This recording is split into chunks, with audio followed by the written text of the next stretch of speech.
Good evening. Good evening, Dennis. How lovely to see you. Well, good afternoon to you. I hope you have a wonderful and beautiful day in Malta. Thank you very much for joining us today.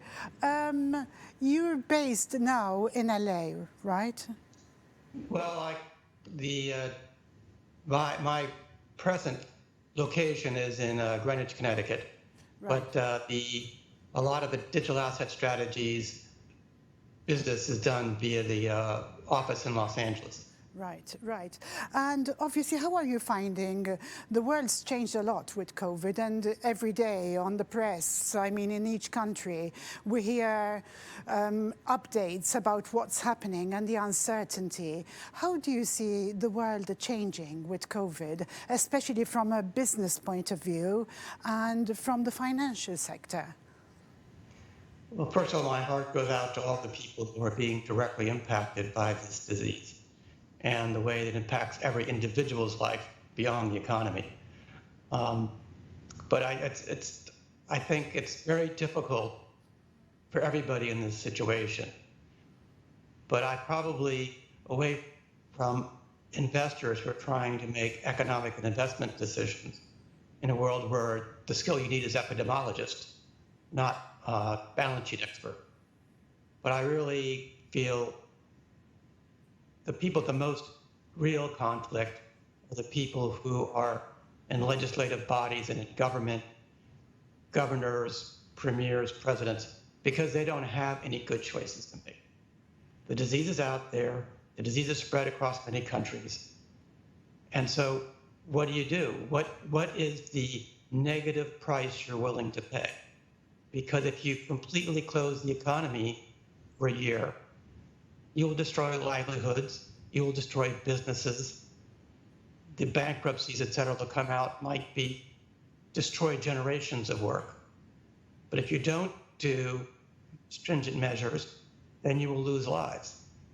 And because nobody knows what the future holds, they don't know which is the worst decision or the least worst decision. And for every one of them, even if they did know the best possible path to take, there will still be a heavy cost.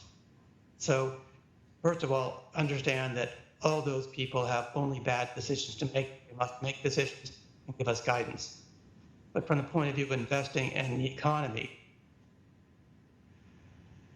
we all do our best to isolate, take care of ourselves. I know that general New York area where I am is one of the major centers for the disease in the United States. We're all being very careful, isolating, taking care of ourselves. But life has to go on. Yes. How do you envisage that we're going to start recovery eventually? How do you envisage that? Well, I think we will start recovery because I think that at some point the people in the political seats understand that there's no outcome where there are not going to be more deaths. And at some point, they have to restart the economy because you can't just keep sending money out. And it doesn't solve the problem that you can't reach all the people who really need it in an efficient way. And we need things to work. We need farmers to send produce to cities. We need cities to do things to process and distribute that. I would say that what the impact going forward will be accelerate a lot of dramatic changes that are going to happen. There's dramatic changes in retail, which this will accelerate.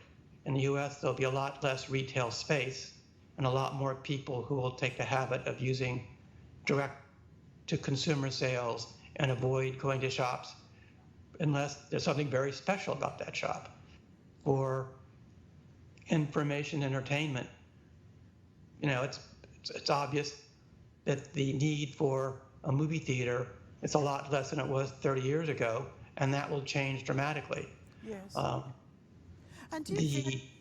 Go ahead, Leah. No, do you think that these changes are here to stay in the years to come, I mean?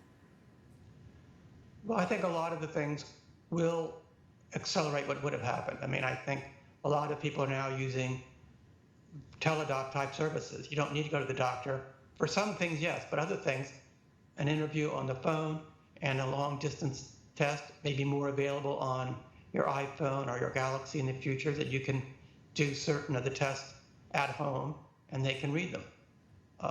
That will accelerate, and that will be a significant change in how we use healthcare. I think how we use retail services will significantly and dramatically change. The question is, as an investor, which businesses are recognizing those changes, adapting those changes, and restructuring their businesses to meet those changes? An example would be Disney. Just think where Disney would be if they hadn't launched their Disney Plus service this year. Mm-hmm. Mm-hmm. And I'm all across the world, again, you come across many businessmen who are really terrified of bankruptcy right now. What are your views about that? Well, I know some people who own a large, I own some commercial and other real estate, and I am not getting rent from a lot of my commercial tenants. I know someone who has a very large portfolio of real estate investments in the U.S., and he's getting about 86% of his rent that's due overall from his office tenants, but he's only getting about 40% of the rent that's due from his retail tenants. So, I understand those businesses doing what they need to do to maintain liquidity to keep themselves alive. But at the other end, that landlord has a mortgage to pay, and that mortgage is still going to be due. And there's no special forgiveness. So the person who's renting it negotiates with the landlord negotiates with its banker, and some solution has to take place. I think for a lot of businesses, it is going to be bankruptcy, which again, bankruptcy is a path to keep the business alive, but it changes the ownership.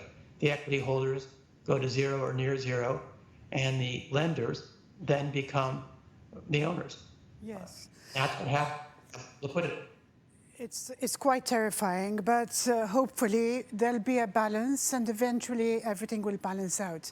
I just hope, we all hope. I just like to address the United States, the healthcare system. In spite of hearing so much criticism, what are your views, Dennis? The recent information from Bloomberg, indicated that I think I'm very happy that the U.S. healthcare system has responded fairly well.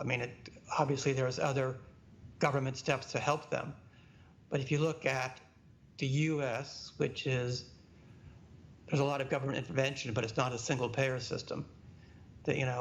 Versus other countries like Italy, France, and the UK, we've had a lot more cases per thousand, but we've had less deaths per thousand in the population. And other countries have done well. South Korea has done well, Germany's done very well, and no population is the same. But I think that the system we have has adapted well and focused well, particularly in the New York area. And I think that in many ways, a lot of the lockdown strategies understood they were not going to eliminate the spread of the disease, but hopefully slow it down enough so the healthcare system can manage it. To that extent, it's been successful, and I'm very happy with the overall results of our system. Do you see the governments of the world, a need for the governments of the world to work more closely together on a strategy to bring the world back to normal, as much as we can have normal? I don't know. It's very hard to define what normal is. If you go back 130, 150 years, there were lots of diseases that came through, and we accepted them. That's why people had 11 children, hoping 4 would live. Right? So disease is part of any biological system. We've had the last 100 years, since the 1930s and 40s, such a great innovation in terms of things like vaccines, like the polio vaccine, and antibiotics. We're so used to being able to defeat every disease when it comes up. We have to remember that for most of our history, that has not been the case. Yes. And maybe this will be a disease we can't totally defeat, but then we have to live with it and go on with our lives, and figure out where that balance is. And I, as I said earlier, my heart goes out to the people who are government authorities because they don't have a good solution. And